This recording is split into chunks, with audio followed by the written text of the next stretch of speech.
Right, this is Level 2 Functional Skills Maths from City and Guilds, and this is sample paper 1. And we're starting off with the non-calculator section. Question 1. What is 2/3 as a percentage? Okay, well, you might know some of your fractions as decimals. So for example, you might know that 1/3 is 0.333 recurring, and so you might know that 2/3 is going to be double that, so 0.6666, and those keep going. But if you can't remember that, you can do this as a division, because if you think 2/3 means 2 divided by 3. So if we do that with our bus stop method, it might look strange, 3 into 2, but if you think of it, well actually it's 2.00000, and we can have as many zeros as we want, okay, because they're not going to change the value because they're after the decimal point. So saying how many 3's go into 2? Well, none. But we've still got the 2, so we can carry it over. So how many 3's go into 20? We've got 3, 6, 9, 12, 15, 18, so that's 6, and then we've got 2 left over. So now we're saying how many 3's into 20. So you can see this pattern is going to keep going, and 2 left over. So 3's into 20 is going to be 6, and 2 left over. 3 into 20 is 6, and 2 left over. 3 into 20, so we're going to keep getting this all the way, okay? So we're still getting that 2/3 as a decimal is 0.66666. We want it as a percentage. Well, to turn it into a percentage, we need to multiply. So I'll do it to this one. We're going to multiply by 100. Okay. So when you're multiplying by 100, you're moving the decimal point twice to the right because we're making the number bigger. So multiplying by 100 is going to give us 66.6666. Okay. So we've now got it as a percentage, but we want it as a percentage rounded to 2 decimal places. Well, this is the second decimal place. So this is the first one after the decimal point. This is the second one. So we look at the number after that, and we say, is it 5 or more? And it is. So this 6 needs to be rounded up to 7. So we get 66.67. Ideally, you'll just learn these, but this is just showing how you can work it out if you need to. So which is 14% of £200? This is question 2. So it's going to be 14 divided by 100 to get the percent, and then times 200. Well, we can cancel some of our zeros because we're dividing and then we're multiplying. So that 0 cancels with that. That 0 cancels with that. 14 divided by 1 is just 14. Remember, this is nothing, just ignore that. So we've got, this is equal to 14 times 2. 4 times 2 is 8, and 1 times 2 is 2. So we've got 28. And I might have said £200, but it's not, it's just 200. So we've got no units here. Right, question 3.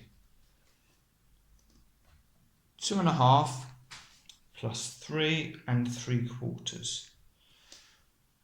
So you could deal with the whole number separately and the fractions separately. What I'm going to do is I'm going to turn both of these into improper fractions. So 2.5 is an improper fraction. Well, I'm going to multiply the whole number by the denominator. So 2 times 2 is 4. Add on the numerator gives me 5. And that's going to be 5/2. Okay. And 3 3/4. Well, 3 times 4 is 12, add 3 is 15, so that's going to be 15/4. So we want to add 5/2 with 15/4 or 15/4. The denominators are different, but one of them is a factor of the other. The 2 goes into the 4. So we want to write both of the fractions with a denominator of 4. And we can do that by multiplying this by 2. So 5 times 2 is 10. And 2 times 2 is 4. So now what we've got is 10 over 4 plus 15 over 4. So now the denominators are the same. We can keep that over 4 and just add the numerators. So 10 and 15 is 25 over 4. Now we need to convert this back into a mixed number now that we've added the fractions. So we want to say, well, how many 4s go into 25? We've got 4, 8, 12, 16, 20, 24. So it goes 6 times and 1 remainder. So 6 1/4. And we've got that there.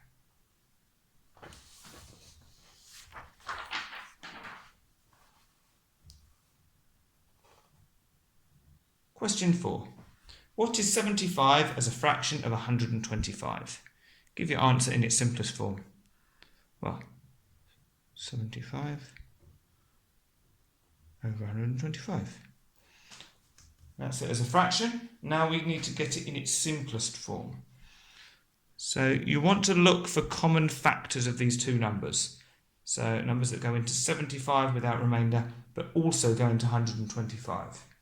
Now you might be able to see that 25 actually goes into both of them. That's the highest common highest common factor.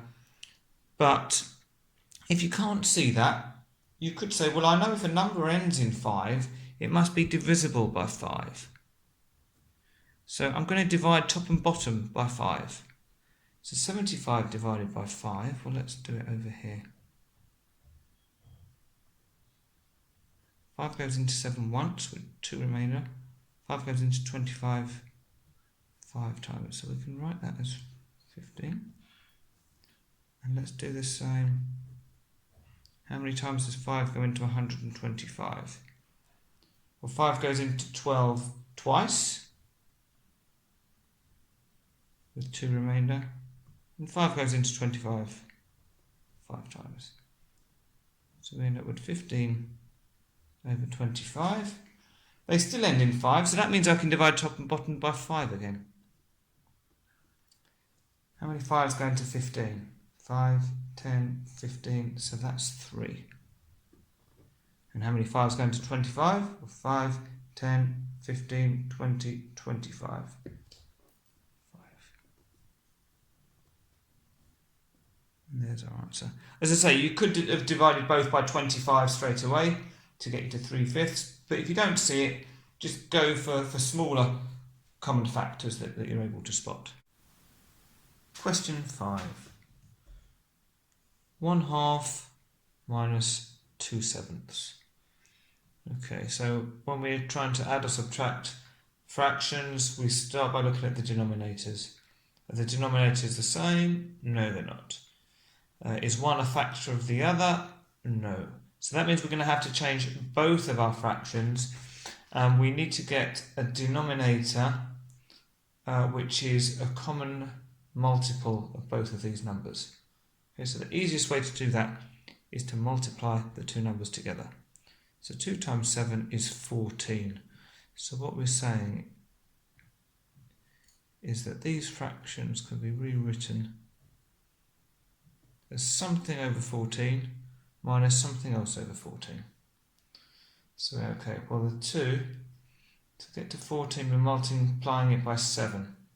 So we need to multiply the top by 7 as well. So 1 times 7 is 7.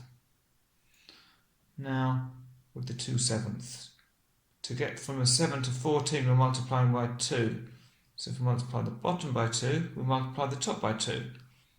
And 2 times 2 is 4. So now we've got the denominator the same. That's going to stay the same in the answer.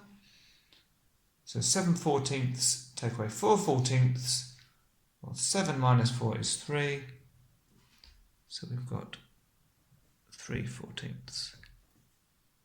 On to question 6. It's got 8 plus 2 times 6, and all of that squared. So if you remember your order of operations, we need to do everything in the brackets first. So the squared is going to be the last thing we do. So all in the brackets. But in the brackets, we need to do the multiplication before the add. So the 8 plus is going to stay the same, and the 2 times 6 is 12. And we've still got our brackets, we're still going to have to square it. Well, this is going to be the same as, if we do the brackets, 8 plus 12 is 20. And because we've done this bit, the brackets can go now, and we've just got the squared. And squared just means multiply by itself, so 20 times 20. Well, if we do 2 times 2 is 4, and then we put the 2 zeros on the end. So this is all equal to 400. Question 7. What is the value of 3ab when a equals 5 and b equals 6? Well, if you remember with algebra, when you've got letters and numbers, you don't have to put the times in. So really what this means is 3 times a times b. Now we can put the values in. So instead of a, we can now put that as 5. And instead of b, we can put 6. Well, 3 times 5 is 15, so we've got 15 times 6. So let's do it like this. 6 5s are 30. 1 6 is 6, and a 3 is 9.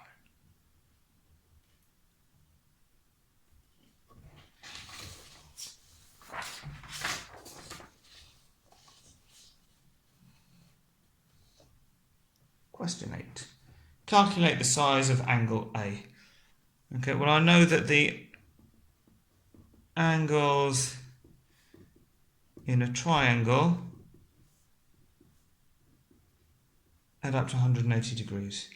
So if I want to find A, then I need to start with 180, take away the 80, and then take away the 30. Well, 180 minus 80 just leaves 100.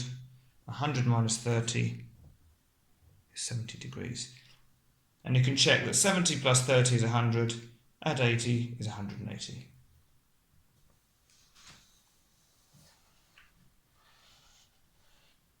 Right, where are we? Question 9.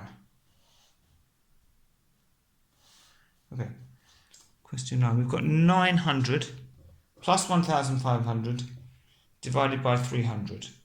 So this is checking our order of operations again. So we need to do our division before our addition. So we need this bit first.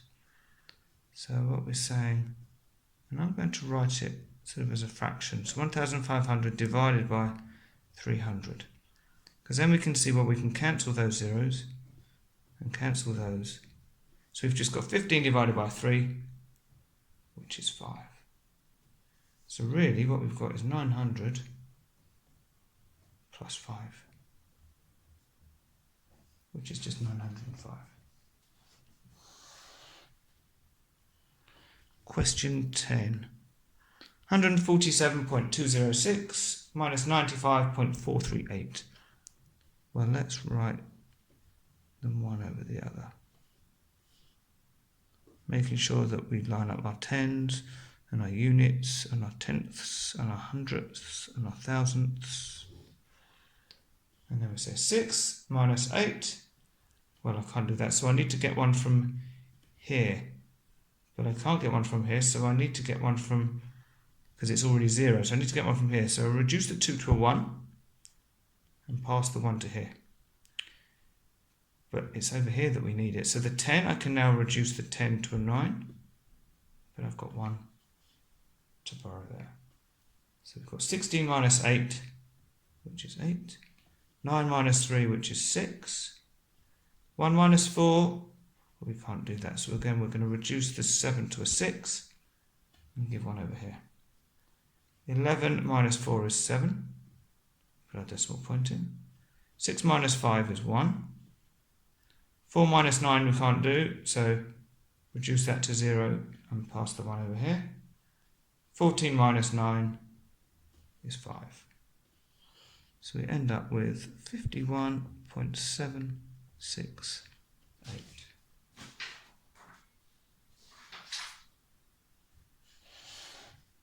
And question 11. A car can travel 480 miles on a full tank of petrol. The tank holds 60 litres. The fuel gauge shows there are 15 litres left in the tank. How many more miles can the car travel before it runs out of petrol? Well, if there's 15 litres out of 60, we can write it as a fraction like that. And now we can simplify this. You could divide both by 5, but actually I know that 15 goes into 60. So we've got 15, 30, 45, 60. So we're dividing top and bottom by 15. And that simplifies to a quarter. So we've got a quarter of a tank of petrol left. And we want to know how many miles that is. So what we were saying is we want a quarter of 480. Well, that's going to be 1 over 4 times 480, which is going to be 1 times, so we can do the division or the multiplication first. So 1 times 480 is 480 divided by 4. So it's going to be 480 divided by 4. And if we do this using the bus stop method, 4 into 4 goes once, 4 into 8 goes twice, 4 into 0 goes 0 times. So a quarter of the tank would be 120 miles.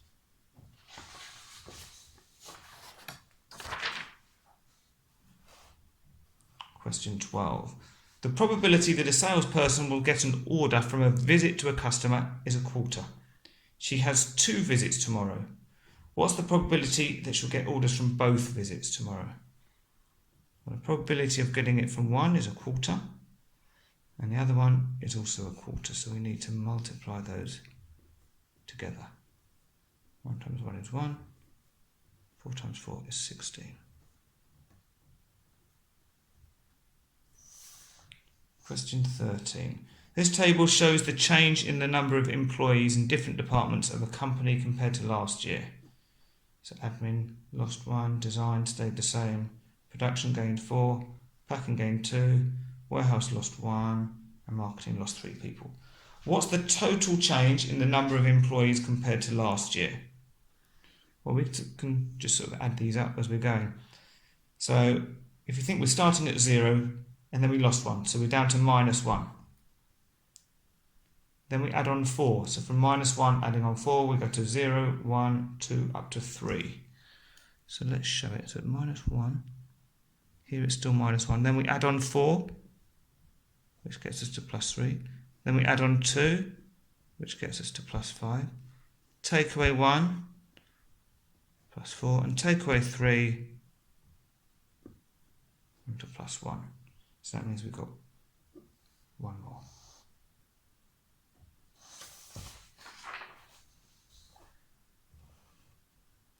Question 14.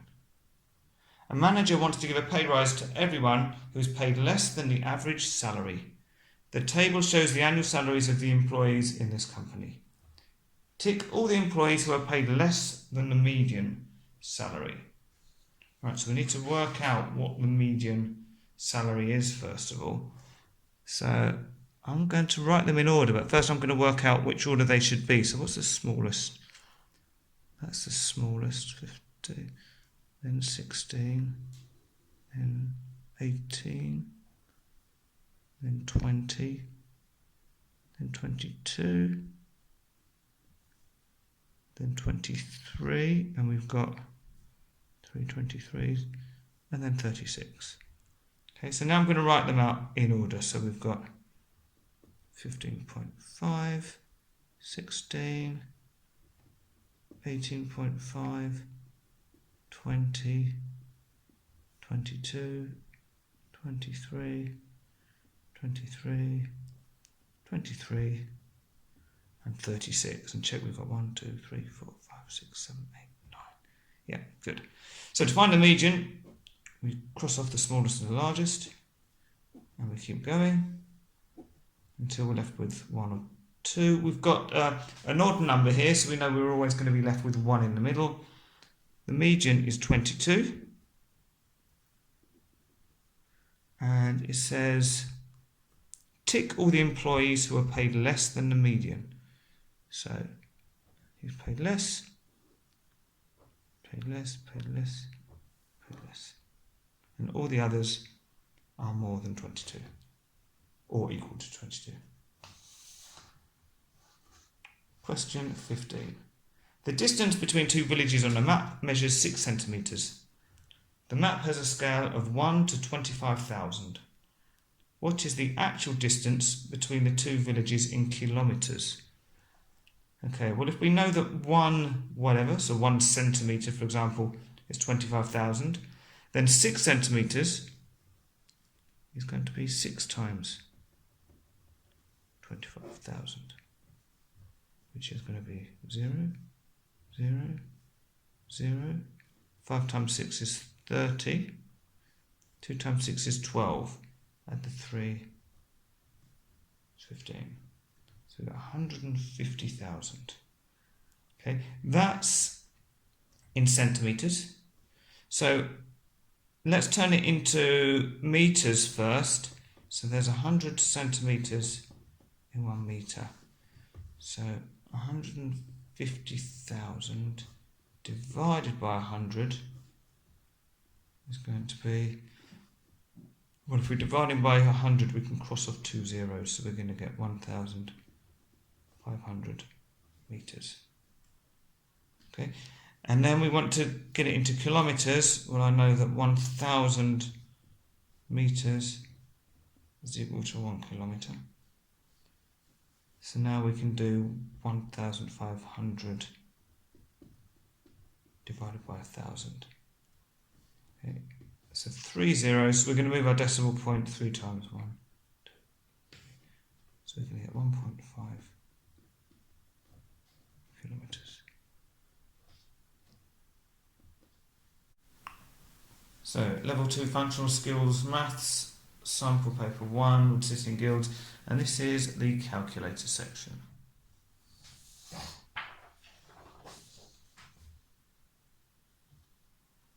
Question 1.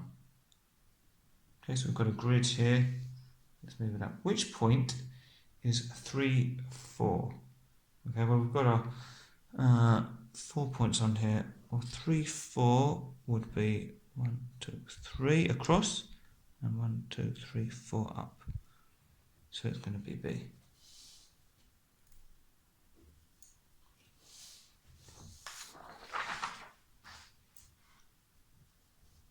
Question 2.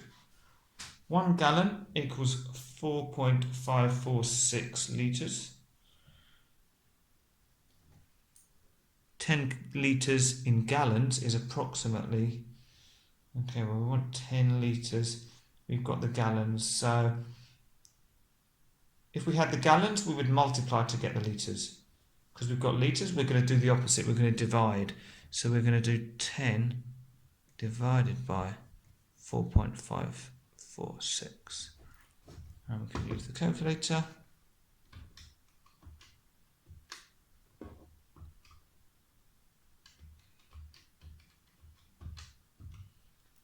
And we get 2.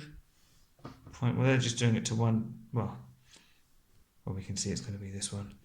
If we run that to 1 decimal place, we get 2.2 gallons. There we go. Question 3. What is the mode of these numbers? Well, the mode is the number that occurs the most. So we could write them all out and see, or we can just, if we start with 155. How many 155s have we got? Another one. So we've got two 155s. How many 125s have we got? 1, 2, 3, 4. So we've got 4 of them. How many 145s? Only 1. How many 90s? 1 there. We've got 2. 125. We've already done 125, so we can forget that. 150. Just got 1. 155. We've already done 155s. 90. We've already done 90. 100. And I only need to look at these ones now because we've already considered the earlier ones. So there's only 100. 125 we've already looked at. 178. There's only 1. 95. There's only 1. 125 we've done, and 180 there's 1. So the mode, which is the one that occurs the most, is 125, because there are 4 of them. Question 4. Which one of the following lists is in increasing order? Okay.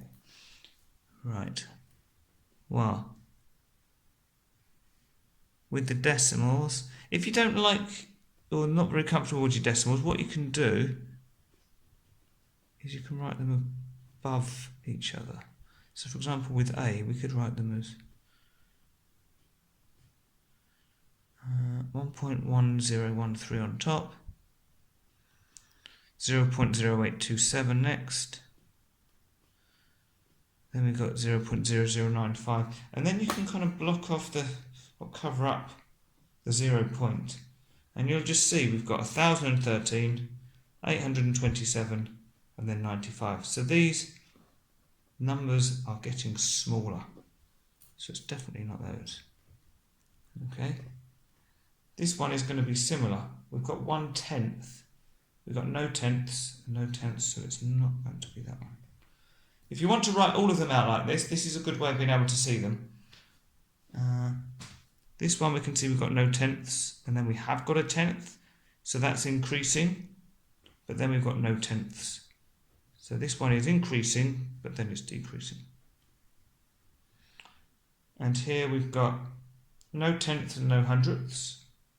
Then we've got some hundredths, and then we've got some tenths. So each time we're getting more numbers closer to the decimal point. So this one is increasing. The numbers are getting bigger.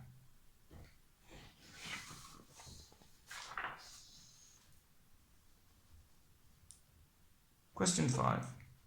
The surface of a sphere, like a ball, is 4 pi r squared. A sphere has a radius r that measures 3 centimetres. Use pi equals 3.142 or pi equals 22/7.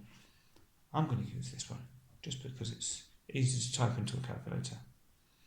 And it says work out the surface area of the sphere to the nearest centimetre squared. So we've got the formula, so it doesn't really matter what this is showing us. We're just going to plug our numbers into the formula. So we've got 4 times, and instead of pi I'm going to put 3.142, and then that's times r squared. Well, if we're told that r is 3, so r squared is 3 times 3, because it means multiply by itself, which is 9. So we've got 4 times 3.142 times r squared, which is 9.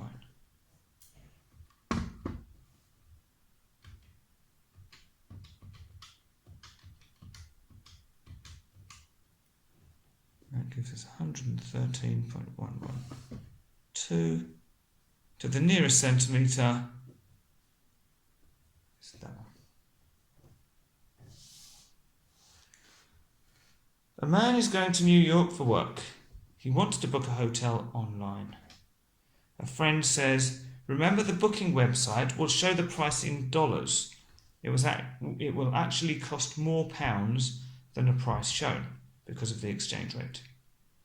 The man checks the exchange rate because he thinks his friend is wrong. He thinks that the number of pounds will be less than the number of dollars shown. We've got an exchange rate. £1 equals $1.24. Who's right, the man or his friend? Okay, well, it can be a bit confusing sometimes when we've got exchange rates written like this is in decimals. So we can get rid of the decimals, and we can do that by thinking, instead of £1, well, what about if we had £100? So if we multiply both by 100, well, instead of £1, we're going to have £100.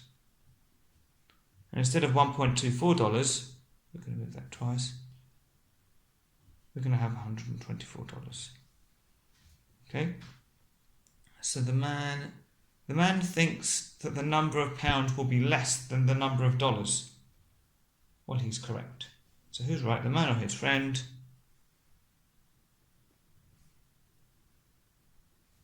The man. Because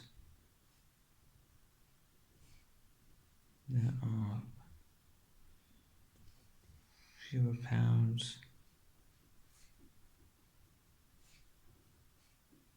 than dollars. What we're trying to say, to get £1 you need more than $1. So that means a pound is worth more. So if it's worth more, then you need fewer of them.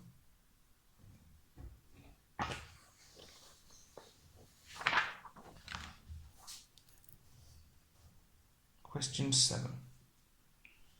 A newspaper report says that a company made £700,000 profit last year. It says this was 12% more than the year before.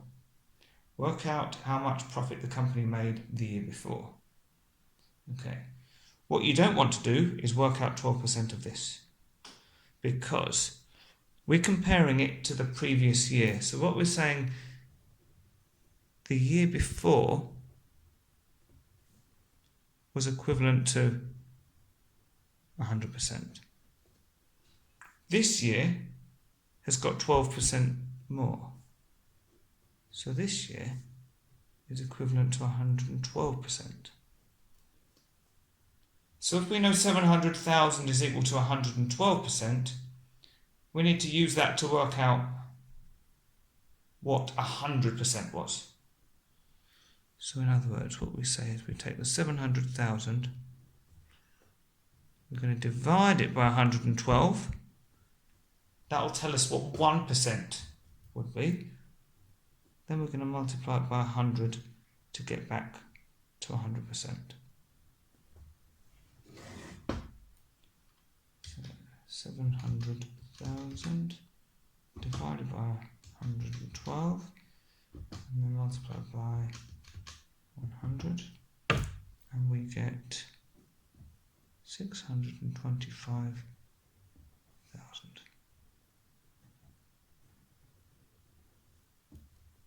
And you can check that if we multiply it by 1.12, which is adding on 12%, we get back to 700,000.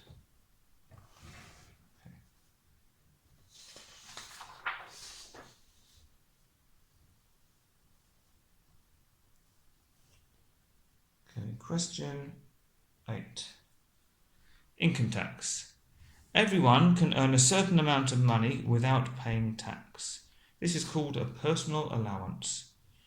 They must pay tax on any earnings over this allowance. And we've got income tax personal allowance for the tax year 2018 to 2019 was £11,850. This formula gives the amount of income tax a person pays in a year. So we've got T, where T is the income tax, is equal to 0.2 times, and remember, because it's algebra, we don't have to put the times in, but it is there. And then in brackets, the money earned per year, which is Y, minus the personal allowance, which is P. A caterer earns £1,375 per month. How much income tax will she pay for the year?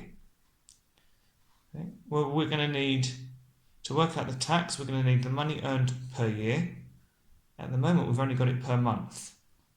So let's do 1375 times 12 to get her annual salary.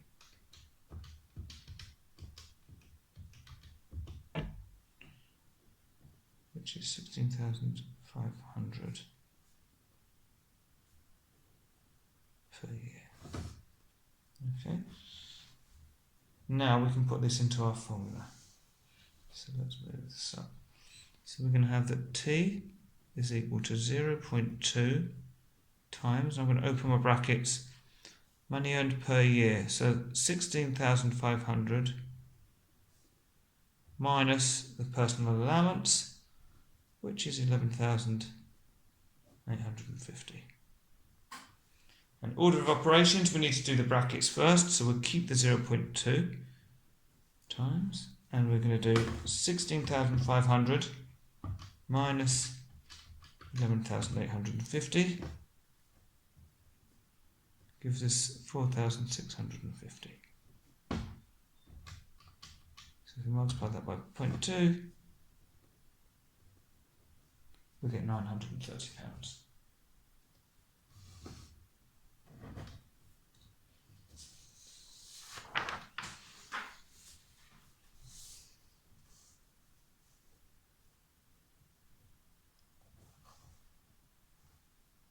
Question 9. A worker has to set a machine to cut this shape from a piece of metal. Okay, this shape here. What is the area of the shape? Okay, well, it looks a slightly awkward shape, but what we can do is treat it as a compound shape so we can split it up. So I'm going to draw a light line there, and say, well, let's treat my triangle separately and my rectangle separately. The rectangle's the easier bit, so let's do it here. Obviously you'd write this in your working box, but I'll do it so that we've got it next to the diagram. So the area, well, it's the length times the width, which is going to be 8. Well, the width of the height, 2.5. Which is going to give us, should be 20, yeah, 20 centimetres squared. So that's for this rectangle at the bottom. Now we need the triangle. Okay, now the area of a triangle is half times the base times the height. Well, the base is going to be this distance. Well, we know all of this is 8, so all the way across is 8. So if we take away this, we've got 6. If we take away this, we've got 4. So this is 4 centimetres. Okay, and that was a B. Now we need the height. Well, we've got the height. 3 centimetres. Remember, for a triangle, it's the vertical height, straight up here. So we can just put it in the formula. So a half times 4 times 3. We could use a calculator, but a half of 4 is 2. 2 times 3 is 6. Okay, so for the total area,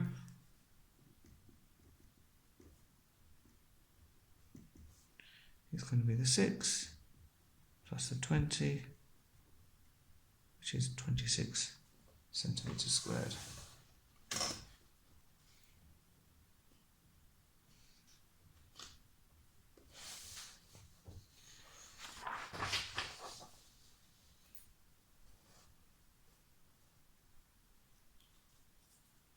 Question 10. A photographer increases the price he charges to print photographs. He wants to know if this affects his sales. Last week, before the price increase, the average number of photos ordered was 12. This week, customers ordered, and we've got a little table here, so 26 customers ordered between 1 and 10 photos, 14 ordered between 11 and 20, 6 ordered between 21 and 30 photos, 4 customers ordered between 31 and 40, No one ordered 41 to 50 and no one ordered 51 to 60. So nobody ordered more than 40 photos. Does the price increase seem to have had an effect on the number of prints ordered per customer? Explain your answer. Okay, right, well, they've said the average number. So we're going to assume that by average that they mean the mean. Okay, we'll have a quick look afterwards how it might change if it wasn't the mean. But for this question, I expect that they want you to just think about the mean. So we need to work out the mean of these. Now we can't just add up these because this is the number of customers. What we're interested in is how many photos were ordered. Well, we've got a range here. So what we're going to do is we're going to use a midpoint. Because these 26 customers, we don't know if they all ordered one photo or they all ordered 10 photos or some ordered 3, some ordered 7. They'd all go into there. So what we're going to have to assume or sort of estimate is that the number ordered is halfway between these two numbers. So halfway between 1 and 10, well, if we add them together, divide by 2, we get 5.5. So that's our midpoint. So the same way, halfway between 11 and 20, 11 plus 20 divided by 2 gives us 15.5. And you can see we're going to get the same sort of pattern. So this midpoint is 25.5, 35.5, and we don't care about these because we haven't got any customers. Okay. Right, so there were 26 customers who ordered 5.5 photos. Yeah, this is our estimate of how many. So what we need to do is we need to multiply these together to find out how many photos would have been ordered. Okay, so we're saying 26 customers that ordered 5.5 photos. So that means there would have been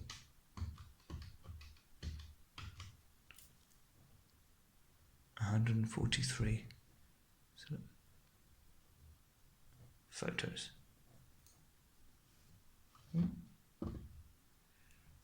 So we're going to do the same for the next one. So 14 times 15.5, 217. 6 times 25.5, 153. And then 4 times 35.5, 142. Okay. Now you might remember that for the mean, you need the total divided by the frequency. Well, the total is the total number of photos altogether, which is going to be all of these added up. So 143 plus 217 plus 153 plus 142, which gives us 6. Oh, did I miss one out? Let me check that. 143 plus 217 plus 153 plus 142. Yeah, 655. I think I mistyped something. 655. And what's our total frequency? Well, that's how many customers we've got. So that's going to be 26 plus 14 plus 6 plus 4, which is 50. Okay, so we've got the total number of photos divided by the total number of customers. And if we do this, we get 13.1, which is more than 12.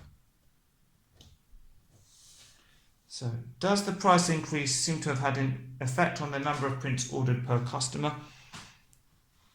Well, it's actually gone up. So I'm going to say no, it hasn't. And the reason I'm saying no is because it's unlikely a price increase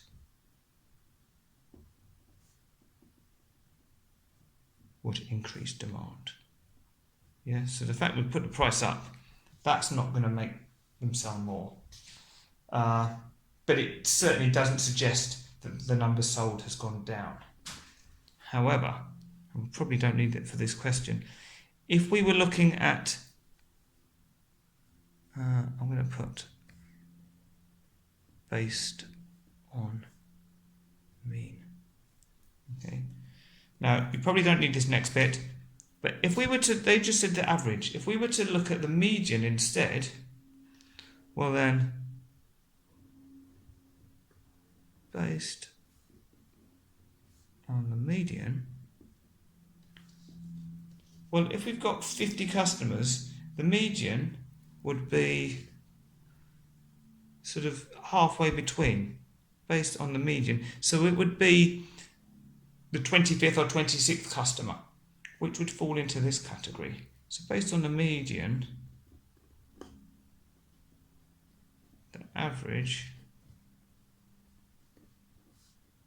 would be closer to 10, because it would be right at the top end of this range.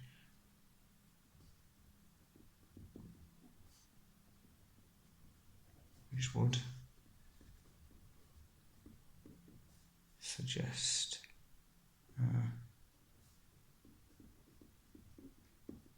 reduction in photos ordered.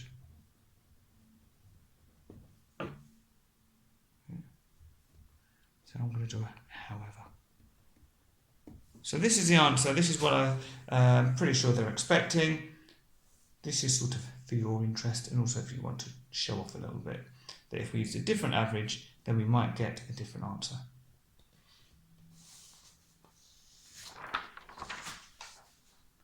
Question 11. This table shows how much a garage pays its staff. We've got the pay rates. So Monday to Friday, they get the normal rate. Saturday or Sunday, they get 1 1/4 times the normal rate. Last week, a mechanic worked 7.5 hours each day from Monday to Saturday. She did not work on a Sunday. Her normal rate of pay is £10.80 an hour. Work out her total pay for last week. Right, so we're going to split it up into the weekdays and the weekends. So on the weekdays, she worked 7.5. I'm going to convert it to decimals. So 7.5 Monday to Saturday. So that means she worked 5 days, if we're just looking at the weekdays. And she got paid £10.80. Yeah. So 7.5 times 5 times 10 times 80 gives us £405. Okay, so this is weekdays. Now if we work out weekend, well, she worked Monday to Saturday, so that means she worked 7.5 hours on the Saturday, but she gets 1 1/4 times the normal rate.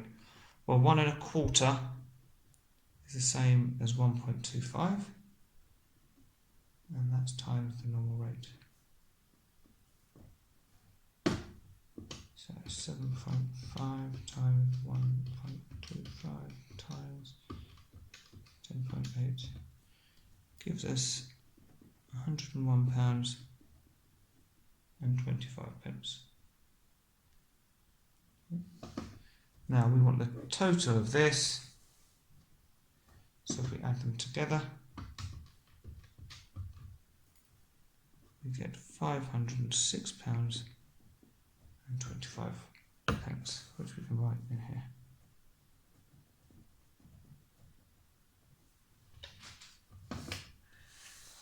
Then we're told use approximation to check your answer. Okay, well these are our original calculations.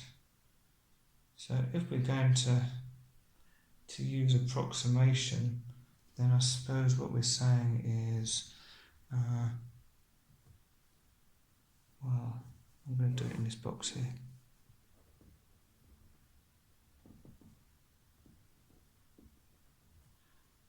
So weekdays. Well, 7 point, let's round everything. If we round that to the nearest whole number, then we've got 8. We still need to have times 5. And instead of £10.80, let's round it to the nearest £10. Okay, so 8 times 5 is 40, times 10 is 400. And for the weekend, again, let's round 7.5 up to 8. 1.25 we'll round to the nearest whole number, which is just 1. And £10.80 we're going to round to 10. So 8 times 1 is 8, times 10 is 80. So we get a total of 480. Okay, and we can put something like close to £506.25.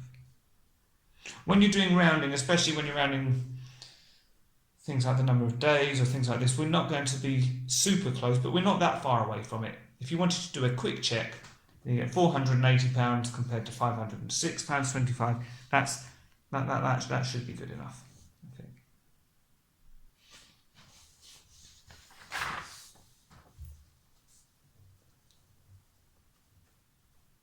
Question 12. A woman applies for a new job that pays £8.50 a week more after tax. She will work 5 days a week and drive to work, as she does in her job now. The new job is 6 miles further from her house.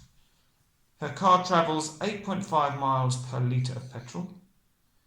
Petrol costs £1.26 per litre. Will the woman be better off with the new job after she takes the petrol into consideration? Explain your answer. Include calculations to support your decision. So there's another question. We've got lots and lots of information. So let's break it down.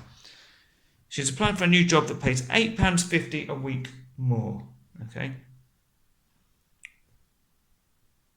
So we're looking. So that's probably what we're going to be comparing to. £8.50 a week. She'll work 5 days a week and drive to work, as she does. The new job is 6 miles further from her house. So how many extra miles is she going to have to drive? Well, 5 days a week. So 6 miles from her house. So she's got to drive there 6 in the morning and 6 in the evening. So 6 times 2. Then it's 5 days a week. So times 5. So you can do it with a calculator. But if we go 6 times 2, we should get 12 times 5 gives us 60. So 60 extra miles. Okay. And her car travels 8.5 metres per litre of petrol. So next we want to know how many litres of petrol does she need for the extra journey. So we can do the 60 divided by 8.5.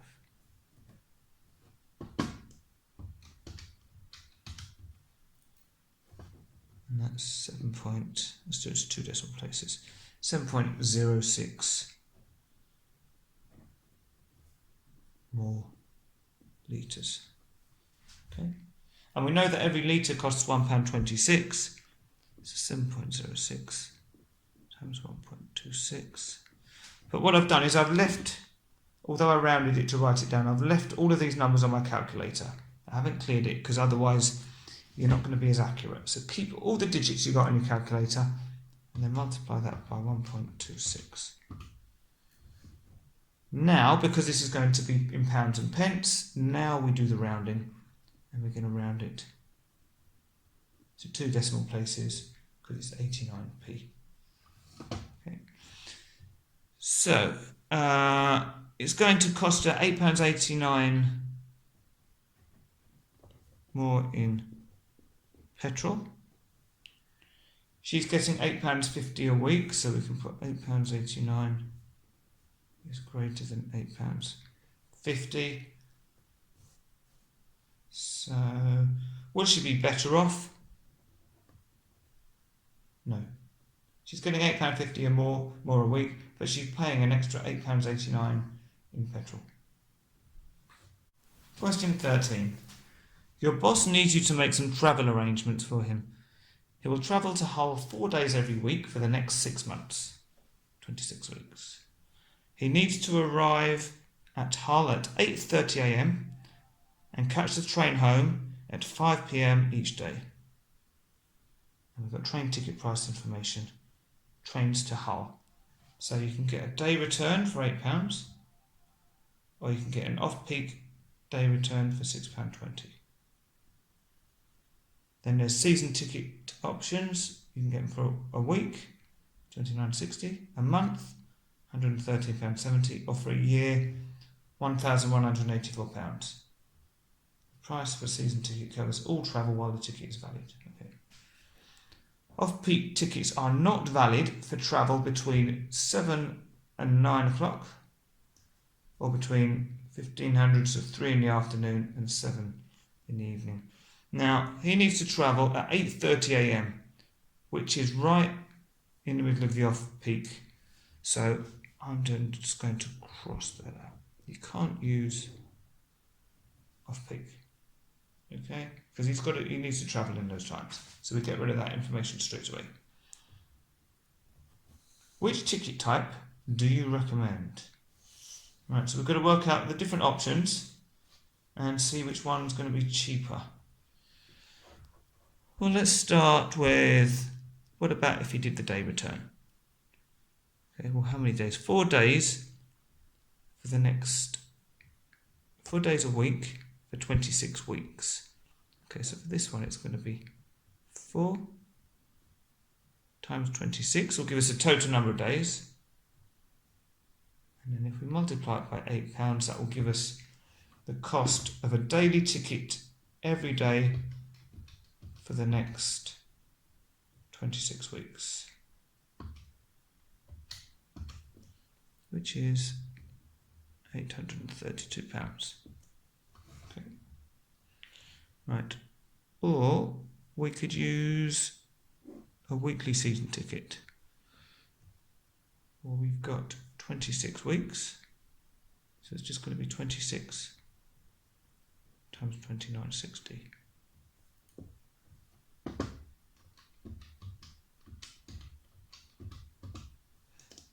Which is £769.60. So it's cheaper than the day tickets. What about the month? Well, we've got 6 months, so it's going to be 6 times £113.70.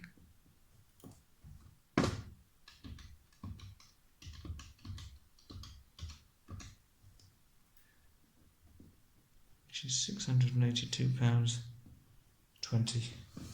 And the other option is that he buys a year ticket, but he only needs it for 6 months. But that's much more expensive than all the others. So this is the cheapest. So which ticket type do you recommend? So it's going to be monthly season tickets. Explanation and supporting calculation. So all the numbers that we did at the top we'd write on here. So we'd just say monthly season tickets work out cheaper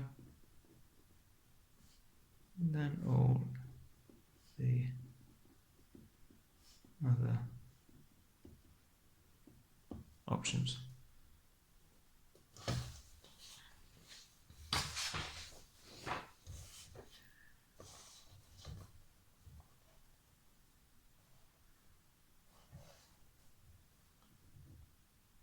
Question 14. A company has made some changes to the way its employees work. The manager wants to know if these changes have made any difference to the number of days employees take off work because of illness. She can't just compare the total days, as there are fewer people working in each department after the changes. She gives you this information about the employees in one department. So these are the number of days each employee took off sick before the changes. These are the number of days after.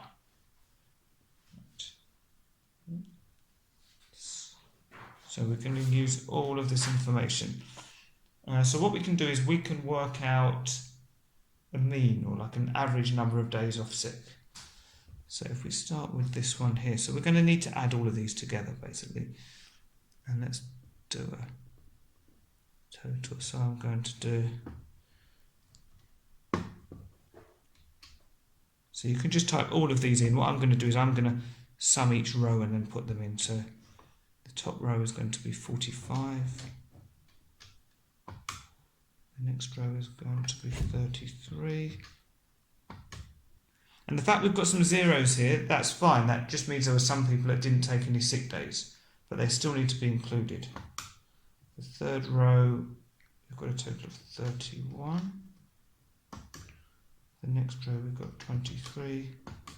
And the bottom row, we've got 48. So obviously type these all into your calculator, and you can check with me that you get 180.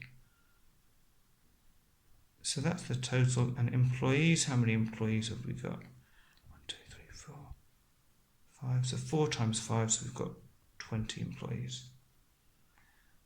And over here, then we can do something similar. We've got 14 on the top row, plus 21 on the next row, plus 34, plus 20, plus 16. So it's just my shorthand. So total here is 105. And employees, we've got 3 times 5, so we've got 15 employees. Okay, so now let's work out our means.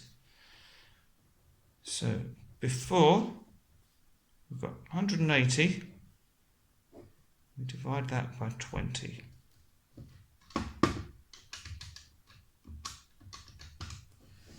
We get an average of 9 days per employee. After, well, we've got 105 and 15 employees, which gives us 7 days per employee. So did the changes make any difference to the average number of days that employees took off sick? I'm going to say yes, it went down. So we can put average number of days sick per employee reduced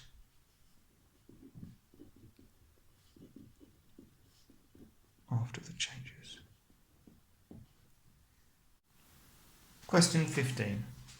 A cafe owner wants to know how many cold drinks she's likely to sell next week. She makes a record of sales of drinks over the last 2 weeks. So we've got Monday, Tuesday, Wednesday, Thursday, Friday, Saturday. Presumably they're closed on Sunday. And then we've got Monday, Tuesday, Wednesday, Thursday, Friday, Saturday again. We've got the temperature for each day, the number of cold drinks sold, and the number of hot drinks sold. She wants to use this information to see if she can predict the number of cold drinks she's likely to sell based on the temperature forecast for a particular day. Use this graph paper, which we've got here, to show clearly the data she has collected in a way that will help her to do this. Right, okay. Well, the first thing is to kind of really find out what it is they want us to show. And they're talking about they want we're interested in the number of cold drinks based on the temperature forecast. Okay, so first of all, they haven't mentioned hot drinks at all, so we don't actually care about hot drinks. That's a bit of a red herring. Okay, we don't need that information. And well, the day of the week, I mean, they're just there because that's when they did the observations, but we don't really care about the day of the week.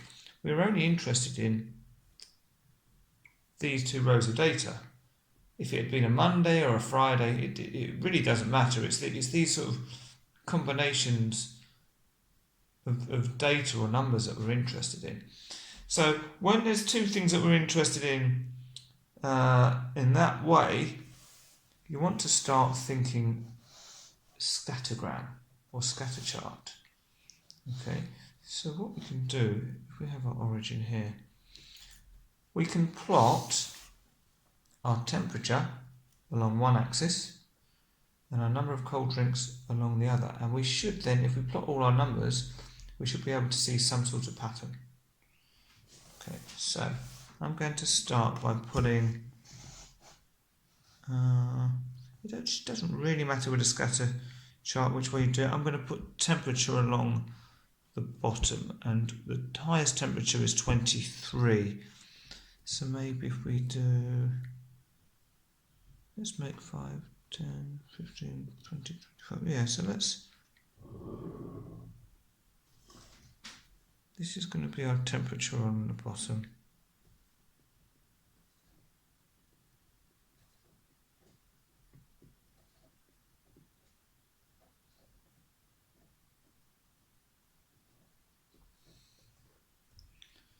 Okay, so this is our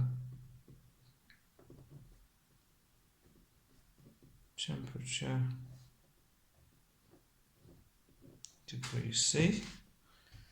And so going up the Y, we're going to have the number of drinks sold, and this goes up to 40 is the highest number, so 10. Yeah, so we can just use the boxes as they are. So we're going to have number of cold drinks sold. We're going to have 10, 20,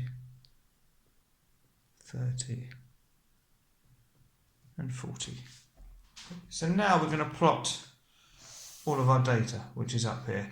So the first one, we've got temperature of 17 and number of cold drinks sold is 24. So I'm going to go along to 17. Well, if we look, we've actually got 10 small boxes here, but we've only got to change a temperature of 5 degrees. So each one of these is going to be 1 degree. So 16, 17. So we start at 17, and it was 24 cold drinks. So I'm just going to use this to make sure I get up. And so 24 is going to be there, and I just mark an observation like that. Next we've got 18 and 26. So I'm going to carry on the same pattern. That's going to be there. Then we've got 17 and 25. So 17 again. So these are quite close. Then we've got 19 degrees and 30 drinks. So 19 is going to be here and 30 is there. Then we've got 20 and 32. So 20 is on this line, 32 there.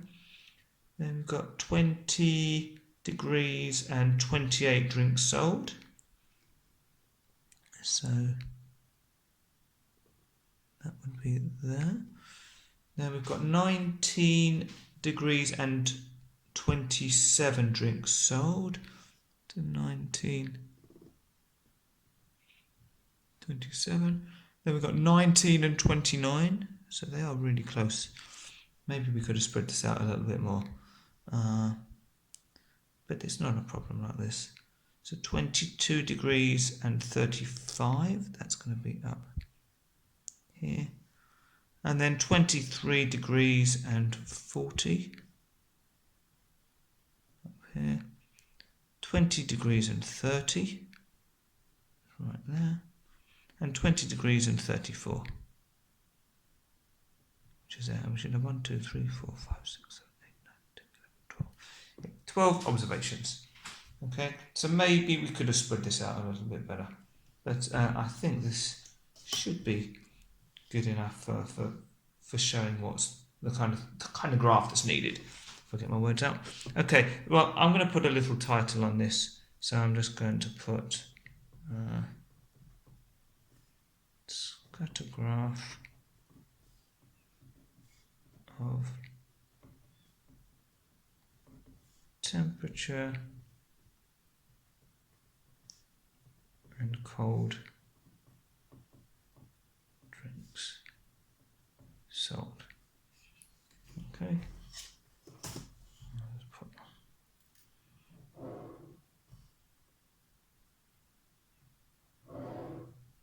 Yes, that's my title. Right. So I think this is quite good because you can actually see that as the temperature is going up, the number of cold drinks sold is increasing as well. And if you'd done this maybe with a bar graph or a line graph, it's not going to be as clear to see as something like this. Now, if we have a look over to the second part of the question, it tells us the weather forecast for next week says it will be 21 degrees on Monday. What can you tell the cafe owner about how many cold drinks the cafe is likely to sell on Monday? Show clearly on the graph paper how you found your answer. Right, so 21 degrees. The fact it's a Monday doesn't matter. Right, let's go up to our graph.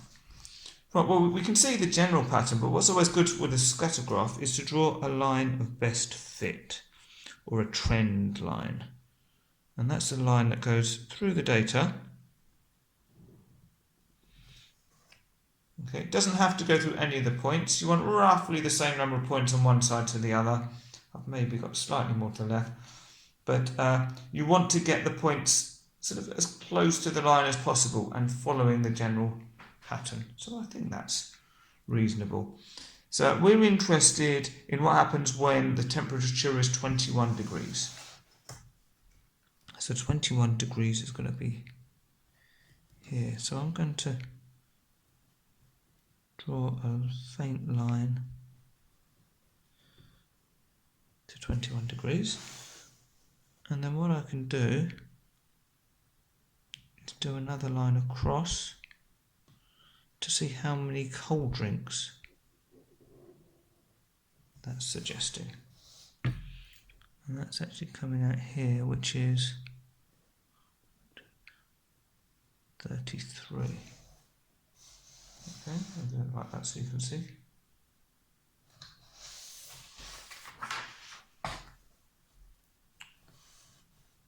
So what can you tell the cafe owner about how many cold drinks the cafe is likely to sell on Monday?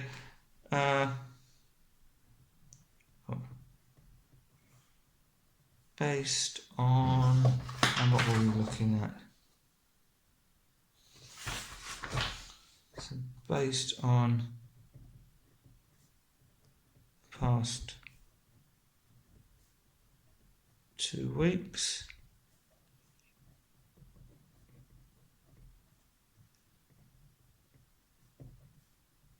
if the temperature on Monday is 21 degrees C, you can expect to sell approximately 33 cold drinks. So hopefully you did well in this paper. If you want to find some more past papers, you can look at my YouTube channel that you're looking at now. Use the playlists and you'll be able to find them in there. If this was helpful, please do subscribe to my channel. I'd really appreciate it. And thank you. See you next time.